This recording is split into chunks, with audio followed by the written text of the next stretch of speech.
Hey there, folks. This is Kevin Madison from Project Dragonfly.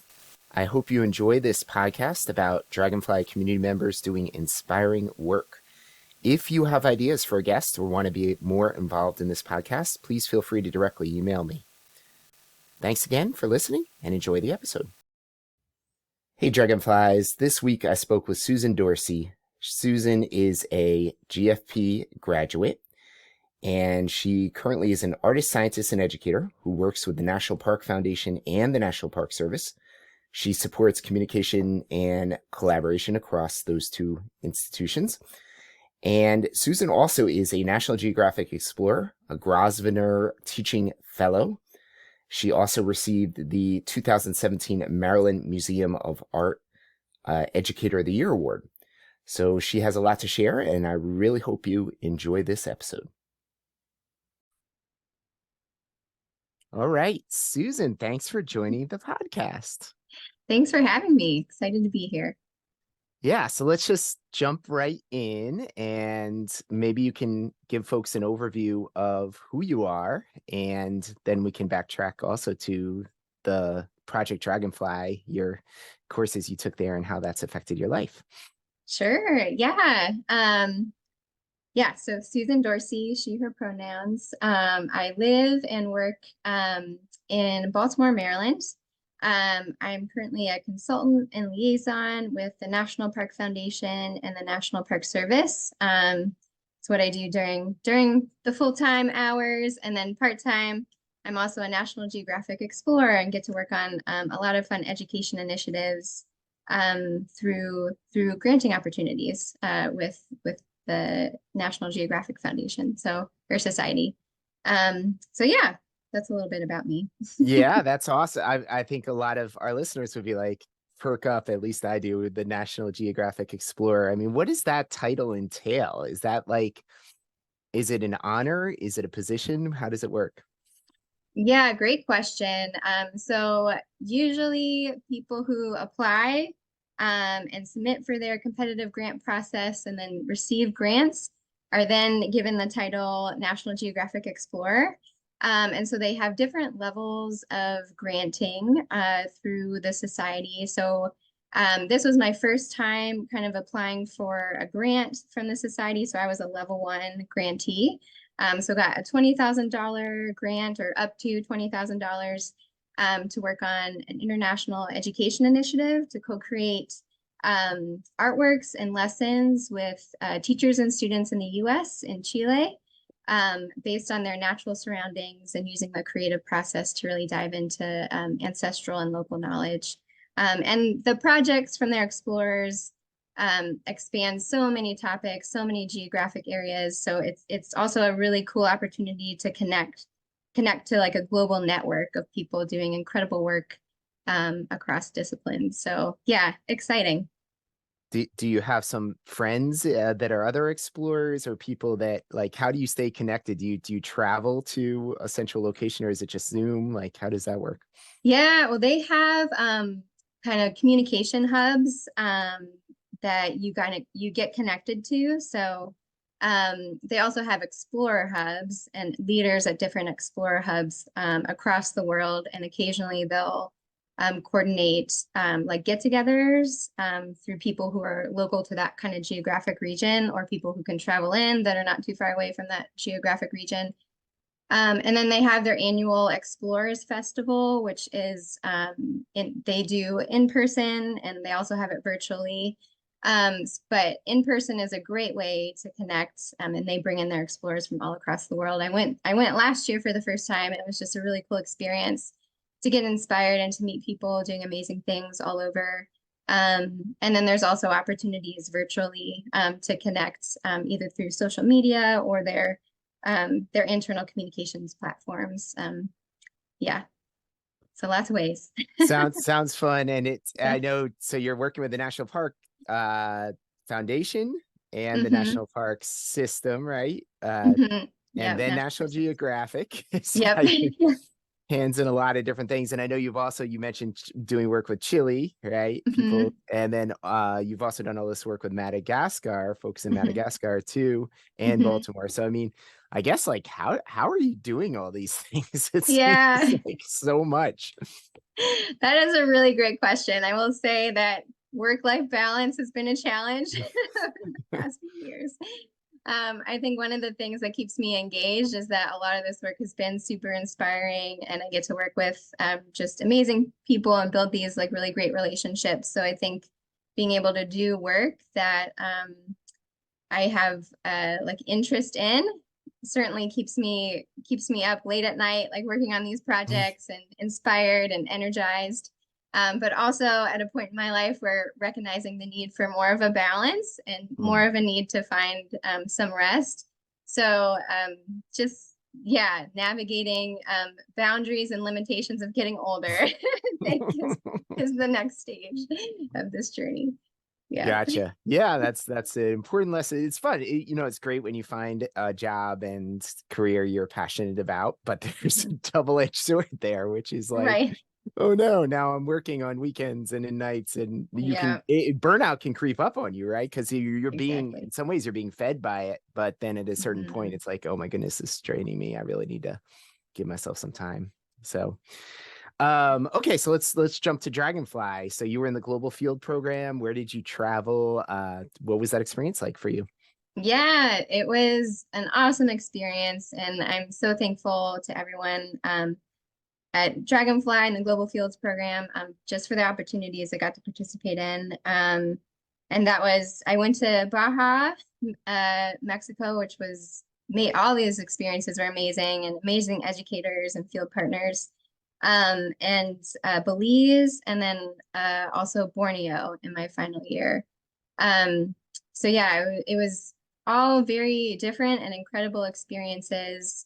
And I think I really enjoyed the format of the Dragonfly and Global Fields program experience, just that like my interests and ideas kind of drove uh, where I went in the program, and that was kind of the point and what our instructors were kind of building us towards, like finding our interest, finding our voice, and that let that be the uh, guiding or central points like to your path and journey throughout this program. So I started the program a while after undergrad, maybe I don't know, 10 or some years after Mm. undergrad, which I think was a really great time because it allowed me time to experience things and realize, oh, I do have a voice and things that I want to explore. And I was a little bit nervous about like starting academic work again after so long away from it. Like, how am I going to write papers? Like, do I have something to say? Like, and Hmm. then I learned that I did and was really excited to share what I had to say. And I think that's all to the credit of the great education staff that you all have in the program and kind of finding ways to nurturing our voice and giving us the skills to be able to share it with the world. So, yeah. Well, that's great. Mhm. And it's funny how, like, I think no matter what stage you're at, like if you were right out of college, you might feel like, oh, I'm not sure if I'm quite ready for this, or if you're out Right. for 10 years and then you have that same feeling, based on that, not Mhm. having as much experience. And then we have some people who come like, mid or late career. Mhm. And for them, it's been a long time since they've been in like formal education. So I'm glad it fit your learning style. What was your undergrad major, and what did you do as a job between college and starting in Dragonfly? Yeah, so my I went to the Maryland Institute College of Art and I got a bachelor's of fine arts. Hmm. Um, and so after that, I worked in a lot of after school programs like arts and science after school programs. I think one of the most formative experiences for me was I was working part-time as an educator at the Maryland Zoo in Baltimore and part-time as an art educator at the Walters Art Museum in Baltimore. And I think it was having those two experiences at the same time, helping me to realize how similar the creative and scientific processes are to each other. I think in high school, I was always interested in science because I spent hours outside, like drawing, painting nature, and kind of watching it unfold in front of me, and had so many questions about what I was observing. and thought that when I would go into these science subjects in high school that I would immediately find a connection to it. But just the way that it was presented, I didn't find that, and it just felt like it wasn't for me. And so it wasn't until I had that experience later in my career that I realized, oh, art is an avenue like to engage with science. And so that was kind of my jumping off point to kind of create pathways for that with students and merging art and science. And something I continued to study in the Dragonfly program. It kind of allowed me that opportunity to explore it further. Yeah. Awesome. I think I saw in your portfolio a link to some like journal sketches Yeah. that maybe you had done. So yeah, I think you're absolutely right. People have this artificial sort of distinction in their mind between art and science, and they both are unified in being about observations, right? Like noticing things, and then having a formal process by which you translate what you're observing into some sort of product. And it may be more visual in terms of art. And, you know, you could argue that either one can be more theoretical or empirical based. So anyway, that's cool that you've kind of found your way with all that. Are you a practicing artist now? Like, do you find time for that as well? And yeah, great questions and great points. Totally agree. And I do, you know, not as much since working full-time and part-time this past year and a half, but in doing this grant work with National Geographic, I kind of recognize that as my community arts practice. So I'm not necessarily making artwork, but I'm providing space for other people to create and to make, and for us to co-create together, whether that be through lesson plans, through student artworks, through ideas. So in that way, that's also kind of my art practice. But also hoping to do more painting and drawing myself after this is over. I didn't mean to give you yeah. another to do on your list. Right. I say that. I think recently I've been thinking, and it's not just me, but influenced by other people who've had these thoughts too, that art is kind of a platform or an impetus to help us imagine different futures, and like how important that is, especially in this climate crisis moment and in many crises that we're in, and pairing that with like science that could be the action towards moving towards those different futures. We can't really move toward it unless we have a collective vision of what it looks like, and art can really spark that imagination and collective vision, which I'm excited to explore more of in my own art practice.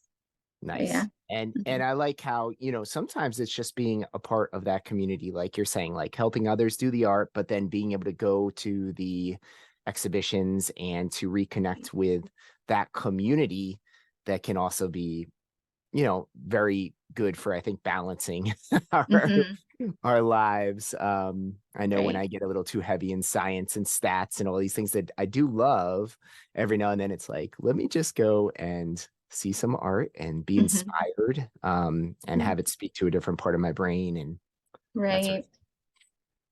Very cool. Nice. So, and I believe you also had a publication out recently. So maybe if you could share a little bit about that. Yeah, super excited. It's been 5 years in the making. It was certainly a centerpiece of my work in the Dragonfly program.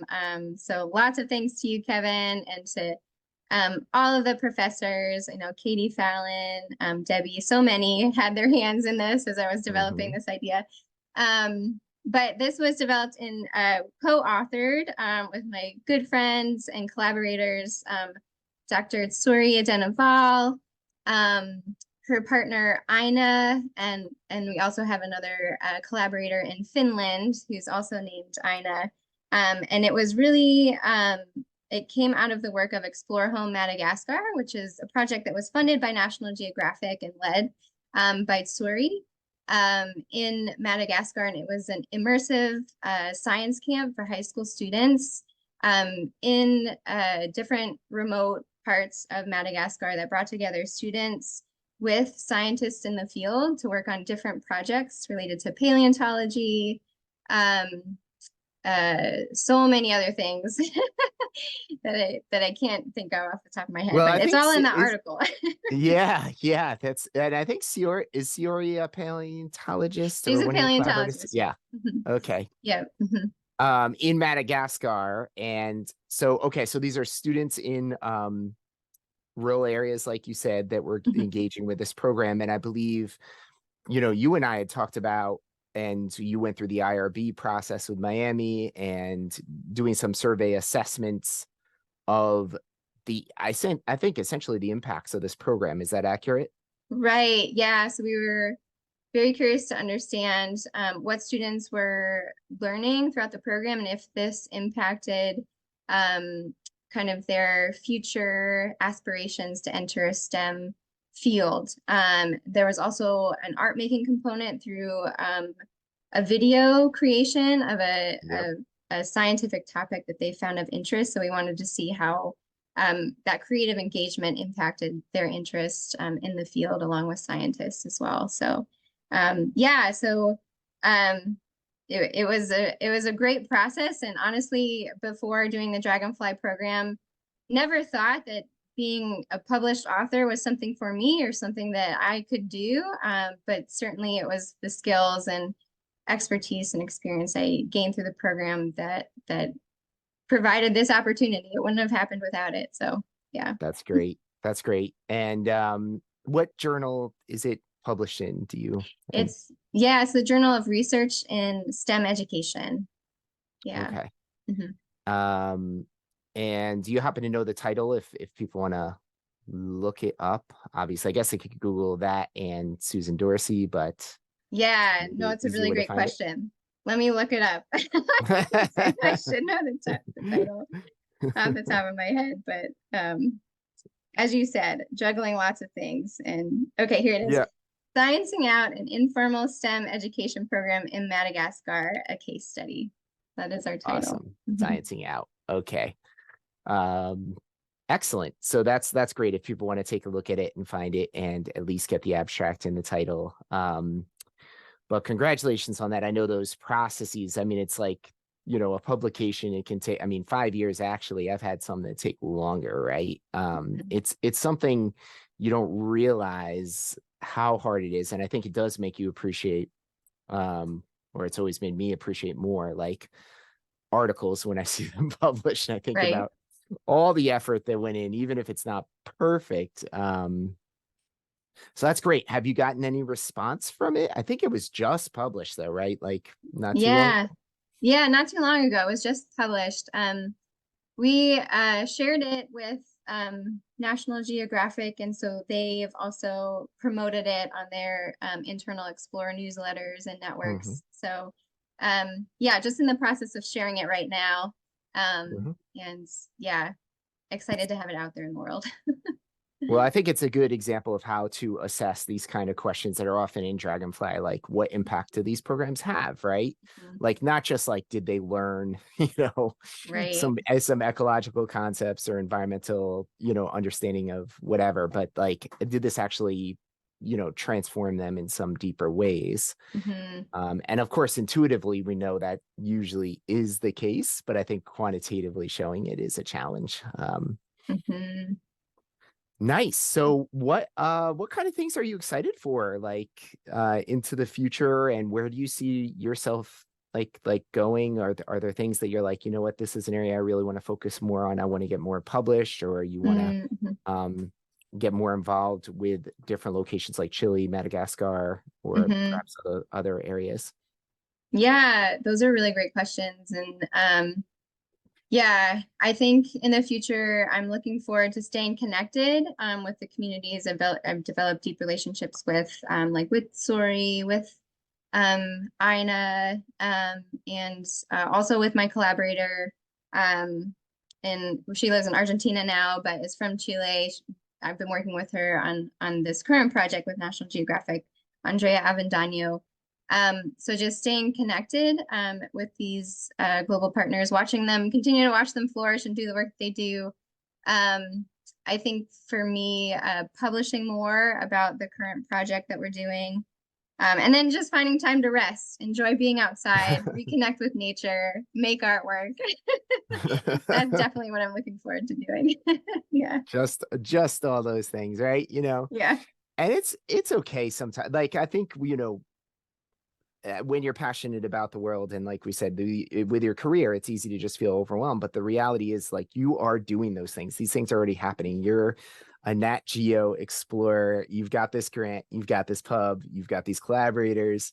So it's all happening, and that can be enough, right? Like, Right. I think actually you were on the Baja course, so perhaps the talk that Raphael gives out Yeah. there, but the realization that we are enough who we already are. I think we can Mhm. all wake up every day thinking, like, I've got a million things to get done, and not think about where we already are sitting and where we've been able to get to. Right. Yeah, that's Yeah. good. Hmm. Um, cool. Do you want to tell anything about the Chile work? I'm curious, like, what exactly is going on there. And Hmm. what are you doing with that? Yeah. So yeah, we worked with 2 schools in the US and then 3 schools in Chile. So our goal was really to co-create curriculum and artworks with the students and teachers based on our 3 themes, which are light, sound, and shadow, and use our senses and the creative process to explore the natural world, and create opportunities for students to develop and continue their relationships with the natural world around them. Um, and also opportunities for exchange between the classrooms across countries. So we worked with a great team of educators. We also have a research specialist on our team. Um, and Andrea is Chilean and Mapuche. So she has a mentor, Blanco Ernesto, who is a Mapuche chief. So he was an advisor to the project as well, and talked about a lot about light, sound, and shadow. So really brought in that ancestral knowledge, and which became the foundation of our project. So we are, it involved a lot of virtual and in-person classroom visits with the schools and guest speakers as well. And we're developing a story map of all that we did, including all the resources that we developed, hoping to push out on social media and to create publications about within the coming months. So I'm excited to get that out in the world too. That sounds amazing. I'm sure there's some very creative and beautiful um, artistic creations and Mhm. discussions occurring, light, sound, and shadow. I actually think we just had the eclipse, Right. Yeah. thinking about shadows and light. Um, and sound is an interesting one. There's a lot of people looking at audio or ecology of Mm, sound in areas in the world where there is silence and where there is not, and right. the benefits of natural sounds as well versus Hmm. anthropogenic.